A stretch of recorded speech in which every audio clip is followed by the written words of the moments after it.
আসসালামু আলাইকুম ওরহমতুল্লাহি বারাকাত। অনেকদিন পর বাসা থেকে বের হয়ে দূরে কোথাও যাচ্ছি। আজকে আমাদের গন্তব্য হচ্ছে মিশরের বিখ্যাত একটি শহর আলেকজান্দ্রিয়া। আলেকজান্দ্রিয়া হলো মিশরের দ্বিতীয় বৃহত্তম শহর এবং এই শহরেই মিশরের বৃহত্তম সমুদ্র বন্দর অবস্থিত। প্রাচীনকালে এই শহরটি বাতিঘর এবং গ্রন্থাগারের জন্য বিখ্যাত ছিল। আজকে আমরা বাতিঘরে যাব না এবং গ্রন্থাগারেও যাব না, আমরা আজকে যাব হচ্ছে সমুদ্র বন্দরে।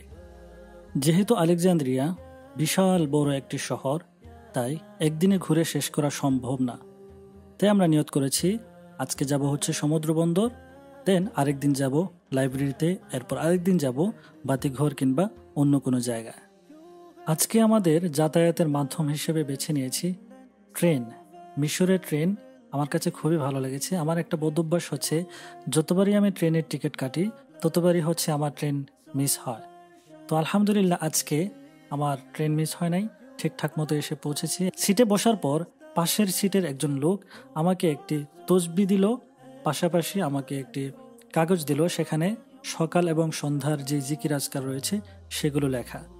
তো আমি ট্রেনে বসে বসে জিকির করতেছিলাম আর হচ্ছে সকাল সন্ধ্যার সেই তসবিগুলো পড়তেছিলাম। আলহামদুলিল্লাহ 2 ঘন্টার পথ পাড়ি দিয়ে চলে আসলাম আমাদের সেই কাঙ্ক্ষিত জায়গা আলেকজান্দ্রিয়ায়। এখন আমরা হেঁটে হেঁটেই চলে যেতে পারবো সমুদ্র সৈকতে, কিন্তু তার আগে আমাদের ইচ্ছা হচ্ছে সমুদ্রের মাছ খেতে।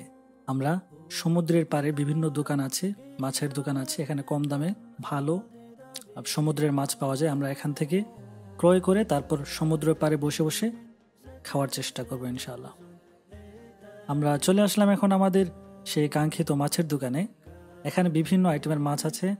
আমরা যখন মামাতে গিয়ে ইলিশ খাই, তখন আমরা কি করি, দোকানে গিয়ে আমরা নিজেরা মাছ বাছাই করে দোকানদারকে দিয়ে দিই, তারপর সে মাছ বেজে তারপর আমাদেরকে পরিবেশন করা হয়। সেম জিনিসটা মিশরে আমরা মাছগুলো বাছাই করে দোকানদারকে বললাম, দোকানদার সে নিজের মতো করে মাছ আমাদের জন্য ভাজি করে, পাশাপাশি ভাত আর বেগুন ভাজি আমাদের জন্য রেডি করে প্যাকেট করে দিয়ে দিয়েছে। আমরা এখন সমুদ্রের পাড়ে বসে বসে এটা খাবো। আমার এক পাশে মিশরের রাজধানী আলেকজান্দ্রিয়া, অন্য পাশে বিশাল সমুদ্র। সমুদ্রের পার ঘেঁষে সারি সারি খেজুর গাছ, এবং খেজুর গাছে আমরা খেয়াল করলে দেখব খেজুর ভর্তি। আমার ইচ্ছা হচ্ছিল গাছে উঠে কয়েকটা খেজুর পেড়ে খাই। আমরা এখন বসে গেলাম খাবার খেতে। আমাদের খাবারে ছিল বেগুন ভাজি, ভাত আর হচ্ছে মাছ। মাছের অবস্থা দেখলে বোঝা যায় মাছের যে 12টা বেজে গেছে। মাছটি দেখতে মনে হয় যেন একদম পুড়ে গেছে, বাট ভিতরের অংশ কিন্তু খুবই মজাদার ছিল।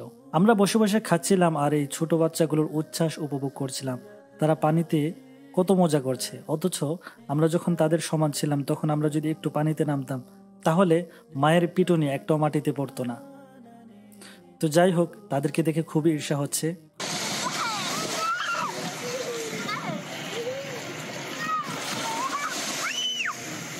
এই যে একটি লোককে দেখতে পাচ্ছেন, সেই লোকটি অনেকক্ষণ যাবৎ পানির নিচে ডুবে আছে। আমি প্রথমে ভয় পেয়ে গেছিলাম যে এই লোকটা মরে গেল কিনা, একবারও মাথা উপরে তুলে নেই।